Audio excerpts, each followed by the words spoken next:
cannot wait to introduce you to Marian Flores. She's in our virtual green room, and she's coming on to Author's Corner here in America tonight with me, Kate Delaney. Her book is so beautifully illustrated because she did it herself. She's a graphic artist, and she's very, very good. And it's a tale that pulls you in. It's a kid's tale, but I think adults could learn some lessons from it too. It's Alisa in Washerland. And this is a 10-year-old girl. This is her story. So we're going to find out more about why she wrote the book and more specifics about what the book's about and what kids can take away from it. Marian, thanks so much for coming on with us. Oh, thank you, Kate. Thanks for having me on. What was it that made you decide you were going to put this book together and this story together? Well, there's a lot of little parts to this story. I grew up being a dishwasher in my family, a family of 6, and doing dishes by hand and eventually with a dishwasher. And I always argued with my mother. And when she passed away, I wanted to do a tribute to her. I was going to college at the time, and I had an assignment that put together like photography and a story, and this story was coming together. So I put the pieces together at that time. Wow. And it's funny to think about that, growing up in a big family and washing the dishes. And on the cover, Alisa, it's so cute, is in the dishwasher. It is stuck in the dishwasher. So it just pulls you right in. So tell us about it. Well, the dishes seemed bigger than life. And when you're tasked with something you don't want to do, it becomes bigger than life. So there's a little bit of an exaggeration there, but that's exactly how she felt with all these dishes. And she didn't want to do it. She wished she never had to do it. And her mother said, watch out what you wish for. And she got sucked into the dishwasher, into a whole different life, a fantasy that she never dreamed of before. And the story takes her through the dishwashing cycle and her experiences at each cycle and the things that she learned along the way. And she found out that, just putting the dishes in the dishwasher was nothing compared to what goes on in the dishwasher. Boy, no kidding. And that's where she discovers, you really take us on a tale. You weaved a good story, all kinds of creatures, and she learns things, right? She does. She learns she's not the one who really does the dishes. There's these little scrubby room creatures in there that scrub the dishes. They're happy doing their job. They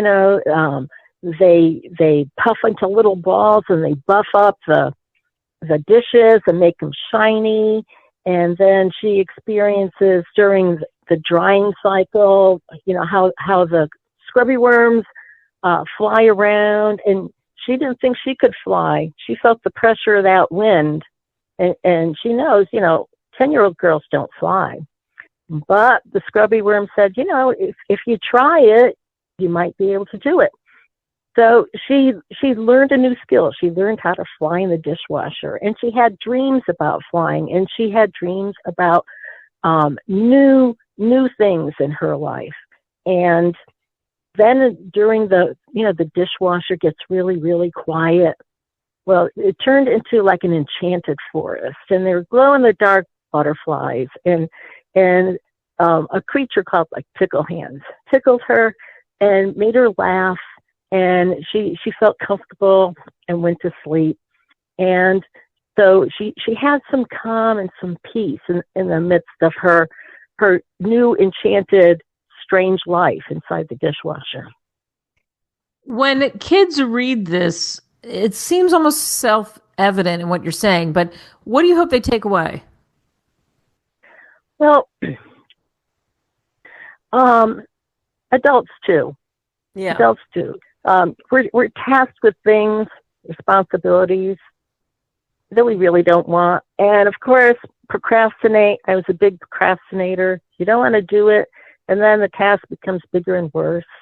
And, then complain, and everybody's you suck everybody into it basically.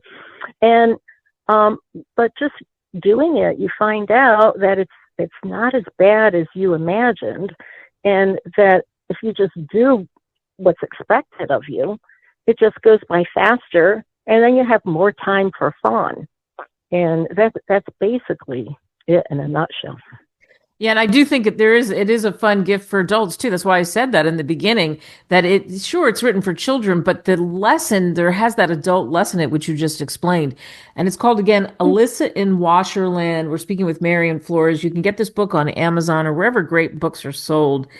I think it would just make a great gift. And I was thinking about speaking to Marian, and I was thinking about my own dishwasher and all the complications of who's emptying the dishwasher, who's doing the dishes, who's putting it in. It's just really so unique. When you did the illustrations, that had to be fun for you because this is your talent as well. Was it fun to lay that out? It was. It was a little challenging. I worked from photographs. I had a neighbor's child pose for me, and my goal was to bring the reader into the dishwasher and experience what Alisa was going through. And it was fun.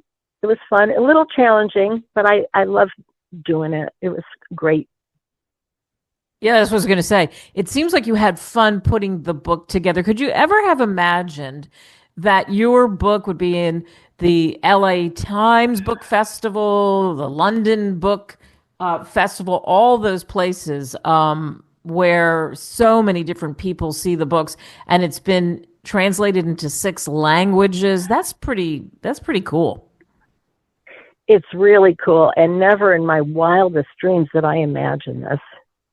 Or even talking to you, Kate. Well, you have such enthusiasm. It's so contagious. When you do a book like this, and then there's this sweet memory of your mother that had this story that came about that was rattling around in your head. Does it make you want to do another book? Are we going to see a future book? You might. It's swirling around in my head, but I'm not quite working on it just yet. So that's good. There just might be. Because then you saw how much work it was, but how much fun it was too as well. In the beginning of this, I said you're a graphic artist, art teacher, you're teaching Smart Now. What's it like being an art teacher, especially for children, because it's a whole new universe for them, I think? It is. It is. I teach art to special needs kids, and it's so amazing to have this job and to see how these children develop, and they develop self-esteem and confidence. They try new things, and they just grow as human beings, and it's one of the best jobs on the planet, I think. And again, it's being able to take your kindness, the way you approach. We can hear that enthusiasm in your voice, and then using the skill that put this book together, and that has given you the career starting off as a graphic artist. Would you say that there is a future? Because I know that there will be young people listening to this who were probably like you and were talented at art. There are professions, there are things you can do with art, right?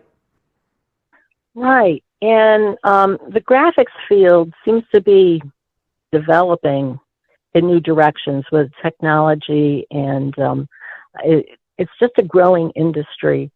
And I think for people who have imagination and determination, they can do it. I really believe that. Yeah. It's funny, in saying they can do it, it's kind of like Alisa. That's the idea. She comes through, and so we're back to the beginning. She comes through full circle where, I don't want to do it. And then she has to do it. And then what happens is her mother saying, be careful what you wish for. And then the riches that are there once she ends up realizing, oh, I think I understand. Because I think that's the idea. She understood what her mother meant. And it sounds like you had a great relationship with your mother. Oh, yes, I did. I don't know how she put up with me, but she must have loved me. Well, we love this book. We love this book, and it's a great gift even for adults because it has that meaning, growing up, the facts of life, the whole thing. But you could give this to a 5-year-old, a 6-year-old, I think any age. And it's called Alisa, as we've been saying, in Washerland. Pick it up, hardcover, paperback, Amazon, or wherever great books are sold. What a delight speaking to you. Thanks, Marian. Oh, thank you so much, Kate.